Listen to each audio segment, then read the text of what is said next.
بسم اللہ الرحمن الرحیم۔ السلام علیکم ورحمۃ اللہ وبرکاتہ۔ نکاح ہمارے پیارے نبی سرور کائنات حضرت محمد صلی اللہ علیہ وآلہ وسلم کی سنت ہے۔ ہر مرد اور عورت کو نکاح کرنا چاہیے۔ جو مرد اور عورت بلا وجہ شادی نہیں کرتے، ایسے مردوں اور عورتوں پر اللہ کی لعنت ہوتی ہے۔ حدیث پاک میں ہے کہ جو انسان نکاح کرتا ہے تو اس کا نصف ایمان پورا ہو جاتا ہے۔ اس کا مقصد یہ ہے کہ شادی کرنے سے انسان بے شمار گناہوں سے بچ جاتا ہے۔ اس لیے ہر مرد اور عورت کو چاہیے کہ شادی ضرور کریں۔ لیکن آج کے دور میں کچھ ایسے لوگ بھی ہیں جو نکاح میں ہوتے ہوئے بھی اپنی ہی بیوی سے زنا کر رہے ہوتے ہیں، کیونکہ وہ یہ جان نہیں پاتے کہ ان کا نکاح باقی ہے یا کہ ٹوٹ چکا ہے۔ کچھ باتیں ہمارے مذہب نے ایسی ہمیں بتائی ہیں کہ آج کے لوگ اس کو تنگ نظری کہتے ہیں، لیکن ہم آج پوری ذمہ داری سے آپ کو اللہ کی بتائی ہوئی حدود بتائیں گے کہ جن سے تجاوز کرنے سے میاں بیوی ایک دوسرے پر حرام ہو جاتے ہیں۔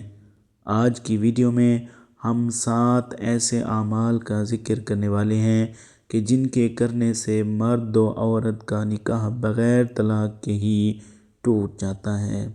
شریعت محمدی صلی اللہ علیہ وآلہ وسلم میں 7 ایسے کام بتائے گئے ہیں جن کو کرنے سے انسان کا نکاح ٹوٹ جاتا ہے اور میاں بیوی کا رشتہ ختم ہو جاتا ہے، میاں بیوی ایک دوسرے پر حرام ہو جاتے ہیں۔ یہ ایسی غلطیاں ہیں کہ میاں یا بیوی ان غلطیوں میں چاہے دانستہ طور پر ملوث ہو یا غیر دانستہ طور پر، ہر صورت میں میاں بیوی کا نکاح ٹوٹ جاتا ہے اور بیوی میاں کے لیے ہمیشہ کے لیے حرام ہو جاتی ہے۔ اس لیے ان غلطیوں اور حدود کے بارے میں جاننا ہر شادی شدہ جوڑے کے لیے لازم ہے، تاکہ وہ اپنے آپ کو ایسی غلطیوں اور گناہوں سے دور رکھ سکیں۔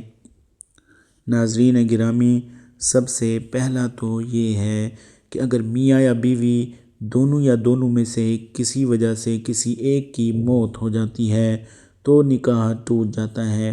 اگر مرد مر جاتا ہے تو بیوی دوسری شادی کر سکتی ہے۔ اس صورت میں نکاح طلاق دیے بغیر ہی ختم ہو جاتا ہے۔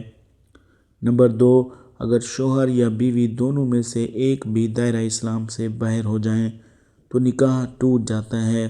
اگر دونوں میں سے میاں ہو یا بیوی اسلام کو چھوڑ کر دوسرا مذہب اپنا لیتے ہیں تو میاں اور بیوی کا نکاح ٹوٹ جاتا ہے۔ ایسی صورت میں طلاق لینے کی بھی ضرورت نہیں پڑتی، کیونکہ نکاح مذہب تبدیل کرنے سے ہی ٹوٹ جاتا ہے۔ اگر کسی کے ساتھ یہ صورتحال پیش آئے تو ان کا نکاح ٹوٹ جاتا ہے۔ اگر دونوں میں سے کوئی ایک اسلام چھوڑ دے تو پھر بھی میاں اور بیوی اکٹھے رہتے رہیں تو وہ حرام طریقے سے رہ رہے ہوتے ہیں۔ اگر وہ آپس میں ہم بستری کرتے ہیں تو وہ زنا کے زمرے میں آئے گی۔ نمبر 3، خلا لینے سے بھی نکاح تقریباً ٹوٹ جاتا ہے۔ خلا کیا ہے؟ ہمارے مذہب میں صرف مرد کو ہی طلاق دینے کا حق ہے کہ مرد ہی طلاق دے سکتا ہے، نہ کہ کوئی عدالت۔ لیکن اگر کوئی عورت اپنے شوہر کے ساتھ نہیں رہنا چاہتی تو وہ اس صورت میں خلا کے لیے اپیل کرتی ہے اور یہ معاملہ پھر عدالتوں میں حل ہوتا ہے۔ جب مقدمہ چلتا ہے تو عدالت اس خلا لینے کی وجوہات جان کر عورت کو خلا دے دیتی ہے، جو کہ خلا نہیں ہوتی۔ اگر خاوند طلاق نہ بھی دے تو خلا لینے کی وجہ سے ان کا نکاح ٹوٹ جاتا ہے اور میاں بیوی ایک دوسرے کے لیے حرام ہو جاتے ہیں۔ نمبر 4، اگر میاں بیوی میں سے کوئی ایک لاپتہ ہو جائے، کافی تلاش کے باوجود بھی لاپتہ ہونے والے کا پتہ نہ چلے تو اس صورت میں بھی میاں بیوی کا نکاح ٹوٹ جاتا ہے۔ میاں یا بیوی میں سے کوئی ایک گھر چھوڑ کر چلا جائے، کافی عرصہ تلاش کرنے کے باوجود بھی نہ ملے تو اس صورت میں میاں یا بیوی انتظار کر کے تھک جاتے ہیں تو اس صورت میں دونوں کا نکاح طلاق دیے بغیر ہی ٹوٹ جاتا ہے اور ان کا رشتہ ختم ہو جاتا ہے۔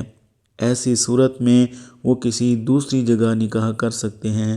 شریعت نے یہ عرصہ تقریباً 4 سال مقرر کیا ہے، یعنی شوہر یا بیوی 4 سال سے زیادہ عرصے سے غائب ہو جائیں تو قاضی اس کی بیوی کو نکاح سے آزاد کر سکتا ہے۔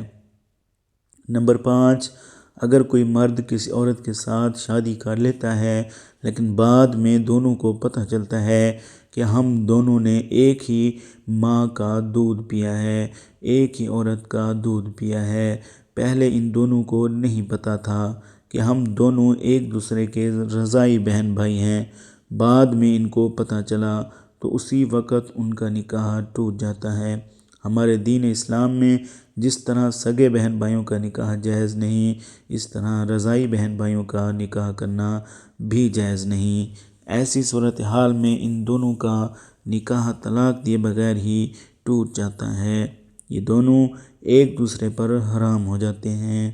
نمبر 6، ایلا، جس میں شوہر اپنی بیوی سے 4 ماہ ہم بستری نہ کرنے کی قسم کھا لے اور اس قسم کے بعد باقی 4 مہینے ہم بستری نہ کرے تو نکاح ٹوٹ جاتا ہے۔ یہ یاد رہے کہ شوہر قسم کھائے بنا ہم بستری نہ کرے تو پھر طلاق نہ ہوگی۔ نمبر 7، اگر لڑکے کی عمر 7 سال یا اس سے زیادہ ہو جائے تو اس کی ماں کو چاہیے کہ اسے ساتھ نہ سلائے۔ اگر بیٹی کی عمر 9 سال یا اس سے زیادہ ہو جائے تو اس لڑکی کو باپ کے ساتھ نہیں سونا چاہیے۔ اگر اس عمر میں بیٹی اپنے باپ کے ساتھ سو جاتی ہے اور اگر خدا نخواستہ باپ یا بیٹی کے ذہن میں برا خیال آ جائے تو باپ کا نکاح ٹوٹ جاتا ہے۔ اس لیے شریعت میں ہے کہ بیٹی 9 سال کی عمر سے زیادہ ہو جائے تو اس کو ماں باپ پیار کرنا بھی چاہیں تو باپ صرف اپنی بیٹی کے سر پر ہاتھ پھیر سکتا ہے۔ علماء کرام کی زیادہ تر یہی رائے ہے، اگر باپ اپنی بیٹی کا بوسہ لینا بھی چاہے تو صرف سر سے بوسہ لے۔ جب بیٹی 9 سال کی ہو جائے تو باپ کو بیٹی کے جسم سے اپنا جسم دور رکھنا چاہیے۔ اگر باپ اپنی بیٹی کو پیار کرتا ہے اور اگر باپ یا بیٹی کی شہوت جاگ جائے تو باپ کے لیے بیٹی کی ماں حرام ہو جاتی ہے اور ان کا نکاح ٹوٹ جاتا ہے۔ غالباً ایسا ہی ہوتا ہے، ماں اور بیٹے کے لیے بھی یہی حکم ہے۔ تو ناظرین، یہ ہیں وہ 7 صورتیں جن میں میاں بیوی کا نکاح باقی نہیں رہتا۔ اللہ تعالیٰ تمام شادی شدہ افراد کی زندگیوں کو خوشیوں سے بھر دے۔ ناظرین، اگر آپ کو ہماری ویڈیو اچھی لگی ہو تو اسے لائک کریں اور مزید ایسی اسلامی ویڈیوز کے لیے ہمارے چینل کو لازمی سبسکرائب کریں۔ شکریہ، اللہ حافظ۔